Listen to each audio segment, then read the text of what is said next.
forces are here to help. Remain calm. We will not tolerate civil disobedience.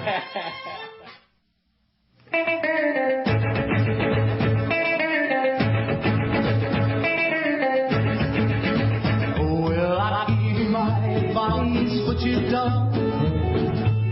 I told you not to fool around with me. What you're as cold as ice and you don't. Going away with money. Great Sean Young Band right here at Austin, Texas. On the air with us today, Dylan Avery, loosechange911.com, one of the creators, the creator of Loose Change, who I've known for many, many years. I had my little covert plan to do my speech and then invite, for the last 5 minutes of the speech, invite Dylan Avery up to address the crowd as well. I'm going to give him a chance to do that here in a few minutes. I do want to tell you that I am not passively, but I am aggressively supporting Cindy Sheehan for Congress and Cynthia McKinney for president. I think that is one of the best things we can do. Whether they get elected or not doesn't matter. Let's give them at least the platform to make their case, and you can help do that. I don't care what political persuasion you come from, if you agree with the entire platform of these great ladies, but please give them a chance in this so-called limited democracy, constitutional republic, to make their case. Please do that. And if you can help in any way, whether it be volunteering, whether it be blogging, whether it be helping to get the message out or sending a couple of bucks, one thing you can do to go to cindyforcongress.org, and you're going to find some stuff you're really going to like. I mean, here is a tax revolt blog from Cindy Sheehan, which I think a lot of my listeners would really appreciate. So look, I mean, there it is. You have the chance, okay? And we see now how much power the Obama campaign has. In fact, one might even make the case after this event here this weekend in Los Angeles, the We the People Festival, that Obama's already in charge. Because you can say anything you want about the Bush administration and get away with it. You want to try to say something or even oppose Obama on a blog, even though you weren't planning to say anything against Obama, you're going to be stricken from the record. That's right. You're going to be disappeared, and that's exactly what was happening to all of us, all the speakers who took our time and money to come down to Los Angeles to speak to the crowd out there. Cindy, do you have some notes, or do you want to talk and kind of give a small speech here that would represent the speech you would have given at the We the People Festival? Well, first of all, Jack, I really appreciate your support and allowing us to just spread the word. You know, the corporate media here is practically shutting us out. I was with Ralph Nader all day yesterday, like you said. We did 4 different events, and almost on every single news thing it showed Ralph Nader, and if it said anything about me, it said I was an activist and not a congressional candidate. So They are trying to shut us down, but we are keep plugging away. We do need everybody's support across the country. This is the most important election in 2008 because it actually will cause fundamental change, not just same. What was on my mind, of course, over the weekend, still on my mind, is the $700 billion Wall Street banker bailout that Congress is going to ram down our throats against the will of the people, of course.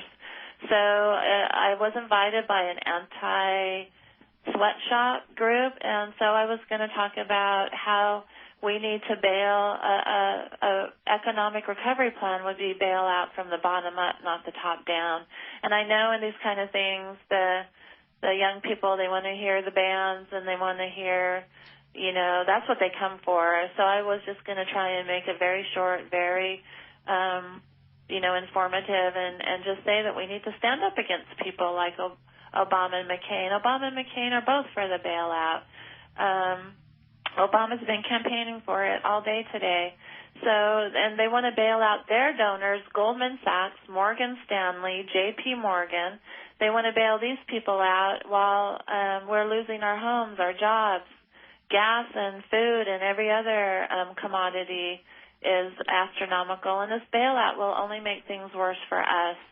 Hyperinflation, scarcity of food and resources, jobs, anything. So they have to pump the money into jobs programs that pay living wages to shore up our failing infrastructure in this country, mortgage foreclosure moratoriums to help people who are being hurt by these predatory lenders. And they just want to buy use $700 billion to buy worthless paper to make our dollar worth even less, and that's going to hurt the people on the bottom, not the people on the top.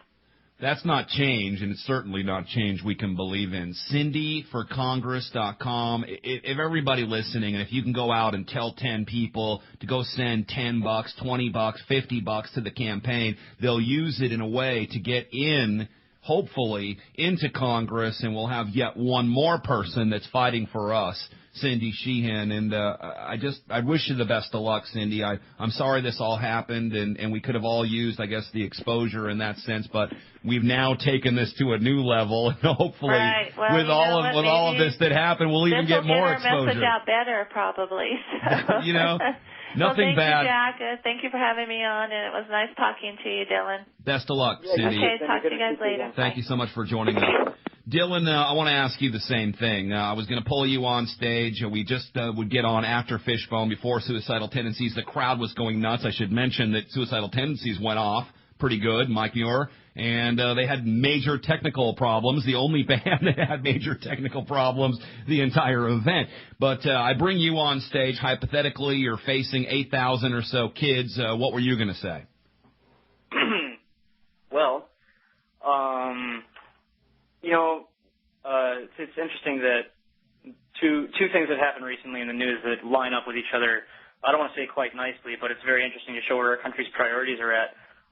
Congress recently abandoned legislation to provide billions of dollars in health care for the 9/11 recovery workers, which would have provided long-term care for workers who were there at an estimated cost of about $5 billion. And as some people may or may not know, Mayor Bloomberg objected to a part of the bill that would have forced the city to pay for 10%.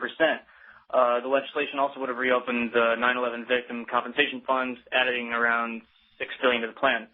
So pretty much there was massive legislation facing Congress that would have effectively taken care of all the first responders, made a congressional program to deal with them, and to make sure all that funding got appropriated accordingly.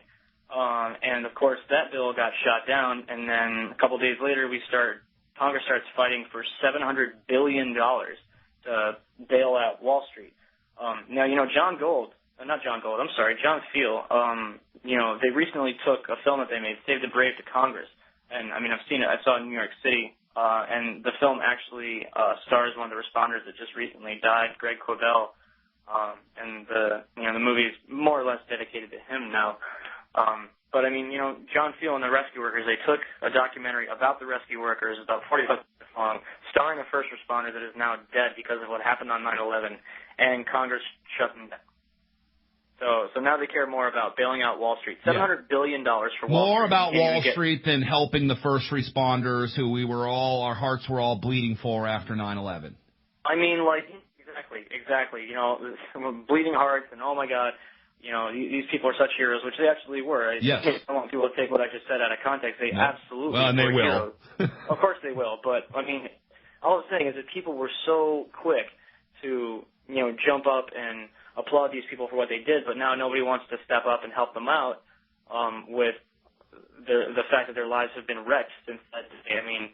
It's such a double standard. It's the same thing with the family members. People were so quick to hold them up and say, oh, you've got our support, never forget.